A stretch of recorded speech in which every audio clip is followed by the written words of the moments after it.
അല്ലാഹുവിന്റെ പ്രവാചകർ ഹബീബ് സ്വല്ലല്ലാഹു അലൈഹി വസല്ലമ തങ്ങൾ നമ്മളെ പഠിപ്പിക്കുന്ന ഒരു ഹദീസുണ്ട്.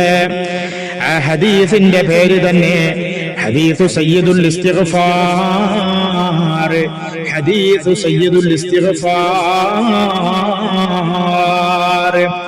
സയ്യിദുൽ ഇസ്തിഗ്ഫാറിന്റെ ഹദീസ് എന്ന പേരിലാണ് ആ ഹദീസ് അറിയപ്പെടുന്നത്.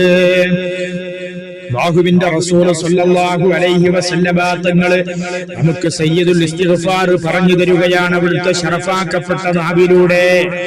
സയ്യിദുൽ ഇസ്തിഗ്ഫാർ എന്ന് പറഞ്ഞാൽ ഇസ്തിഗ്ഫാറിന്റെ നേതാവ് എന്നാണ്.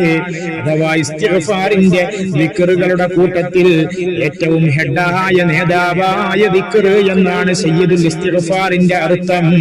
ആ സയ്യിദുൽ ഇസ്തിഗ്ഫാർ എന്താണെന്ന് അല്ലാഹുവിന്റെ റസൂൽ നമുക്ക് പറഞ്ഞു തരുകയാണ്. അല്ലാഹുവിന്റെ റസൂൽ പറയുകയാണ്, അല്ലാഹുമ്മ അൻത റബ്ബി ലാ ഇലാഹ ഇല്ലാ അൻത ഖലഖ്തനി വഅന അബ്ദുക വഅന അലാ അഹദിക വവഅദിക മസ്തതഅതു അഊദു ബിക മിൻ ശർരി മാ സനഅതു അബൂ ലക ബിനിഅമതിക അലയ്യ വഅബൂ ബിദംബി ഫഗ്ഫിർ ലി ഫഇന്നഹു ലാ യഗ്ഫിറു ദുനൂബ ഇല്ലാ അൻത. ഈ സയ്യിദുൽ ഇസ്തിഗ്ഫാർ രാവിലെ സുബ്ഹി നിസ്കാരത്തിന് ശേഷം ഒരു തവണ പാരായണം ചെയ്താൽ എന്റെ ശബ്ദം ശ്രവിക്കുന്ന മുഅ്മിനീങ്ങളെ, മുഅ്മിനാത്തുകളെ, സഹോദരന്മാരെ, സഹോദരിമാരെ, 2 തവണ ചെല്ലാൻ നമ്മോട് പറഞ്ഞിട്ടില്ല, 3 തവണ ചെല്ലണമെന്നില്ല. 1 തവണ ചെല്ലിയാൽ തന്നെ അല്ലാഹുവിന്റെ റസൂൽ പറയുകയാണ്, വൈകുന്നേരം മുമ്പ് അഥവാ ചെല്ലിയ ആ പകലിൽ അവൻ മരണപ്പെട്ടു കഴിഞ്ഞാൽ സ്വർഗത്തിന്റെ അവകാശിയാണ്.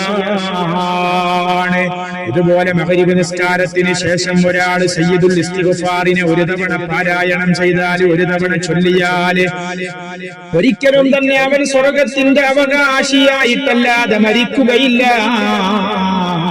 അല്ലാഹു തആല നമുക്ക് മരണം നിശ്ചയിച്ച ഏത് സമയമാണെങ്കിലും ആ സമയത്ത് നമ്മൾ മരിക്കുമ്പോൾ സ്വർഗത്തിന്റെ അവകാശിയായി അല്ലാഹു പൊരുത്തപ്പെട്ട അല്ലാഹുവിന്റെ ഇബാദുകളിൽ സ്വാലിഹീങ്ങളായ അടിമകളിൽ പെടാൻ നമുക്ക് സയ്യിദുൽ ഇസ്തിഗ്ഫാർ കൊണ്ട് കഴിയുന്നതാണ്. അല്ലാഹു തആല നമുക്ക് തൗഫീഖ് ചെയ്യട്ടെ.